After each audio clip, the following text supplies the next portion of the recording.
방관자의 침묵. 지하철 안, 거리 한복판, 혹은 학교와 직장. 누군가의 존엄이 무너지는 폭력의 현장에서 주변 사람들은 대부분 침묵합니다. 고개를 돌리고 스마트폰을 바라보며 공연히 귀찮은 일에 휘말리지 말자. 나만 아니면 되라는 생각으로 외면합니다. 스스로를 폭력과 상관없는 제3자, 안전한 중립지대에 머무는 방관자의 자리에 서게 합니다.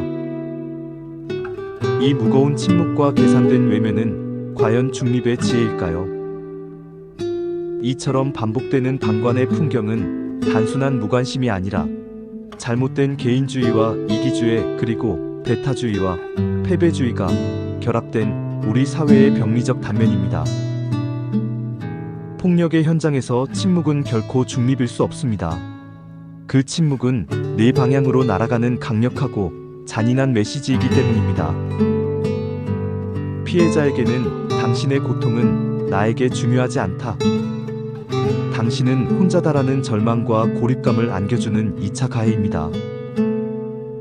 가해자에게는 당신의 행동은 제지받지 않을 것이라는 암묵적 허락과 용인을 보내 가해를 부추깁니다.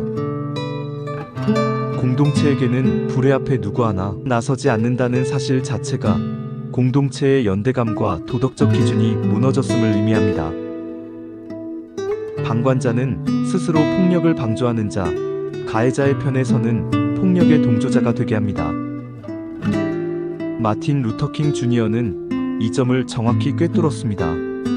역사의 전환기에서 가장 큰 비극은 악한 자들의 거친 아우성이 아니라 선한 자들의 소름 끼치는 침묵이다. 철학자들이 말하는 방관의 책임은 무겁습니다.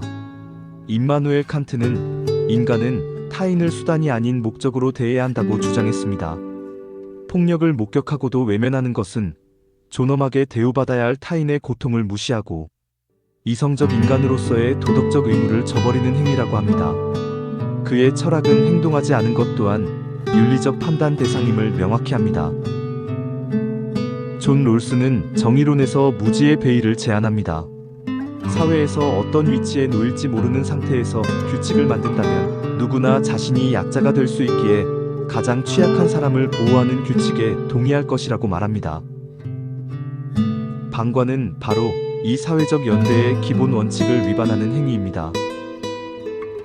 독일 신학자 마르틴 니멜러는 나치의 광기에 침묵으로 동조했던 자신의 과오를 후회하며 이렇게 회고했습니다. 그들이 나를 잡으러 왔을 때는 나를 위해 말해줄 사람이 아무도 남아있지 않았다. 타인의 고통에 대한 침묵은 언젠가 우리 자신을 향한 칼날이 되어 돌아옵니다. 우리는 종종 한 행동에 대한 책임만을 생각하지만 마땅히 해야 할 일을 하지 않은 것 역시 중대한 책임의 대상이 됩니다. 이를 부작위에 의한 방관과 방조의 책임이라고 합니다. 1964년 뉴욕의 키티 제노비스 사건은 이 문제를 사회 전체에 각인시켰습니다. 수십 명의 목격자가 있었음에도 아무도 돕거나 신고하지 않아 그녀는 결국 죽음에 이르렀습니다. 심리학은 이를 방관자 효과와 책임 분산으로 설명하지만 이는 단순한 심리 현상을 넘어 행동하지 않음에 대한 윤리적 책임을 묻는 중요한 계기가 되었습니다. 오늘날 우리 사회에서 이렇게 방관과 방조가 만연하는 이유는 무엇일까요? 이는 잘못된 개인주의가 낳은 두 가지 심리 기제, 배타주의와 패배주의가 동시에 작동하기 때문입니다. 배타주의를 한마디로 표현하면 내 알 바 아니다입니다. 배타주의는 타인의 고통을 내 문제가 아니라고 선을 긋는 태도로 도덕적 책임의 범위를 인위적으로 축소시킵니다. 이는 공동체의 연대를 약화시키고 사회적 불의에 대한 무관심을 정당화하는 기반이 됩니다.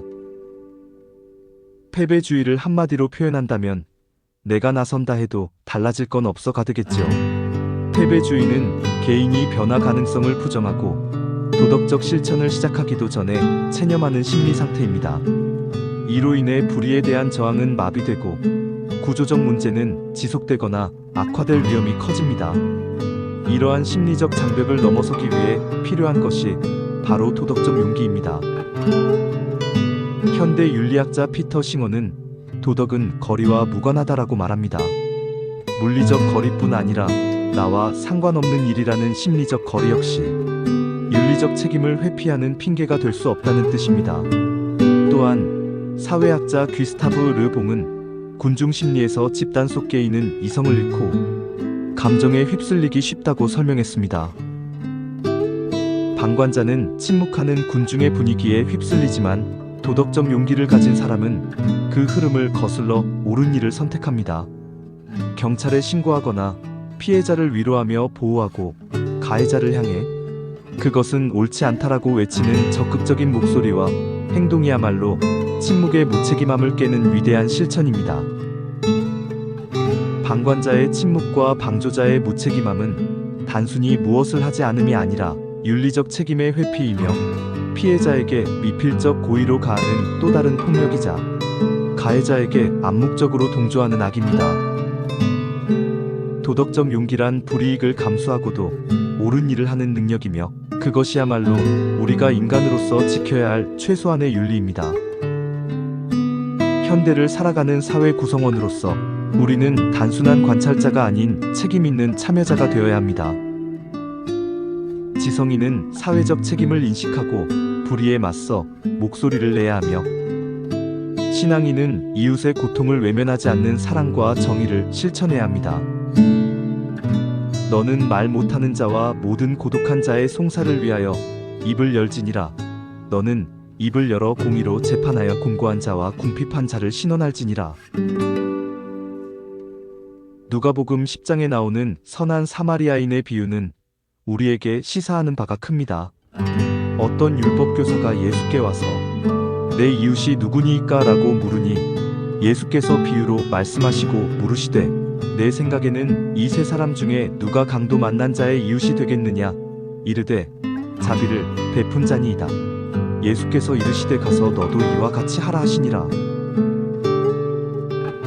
성숙한 시민의식과 공동체적 연대의식이 충만할 때 우리는 방관으로 인한 비극을 줄이고 보다 정의롭고 따뜻한 사회를 만들 수 있습니다.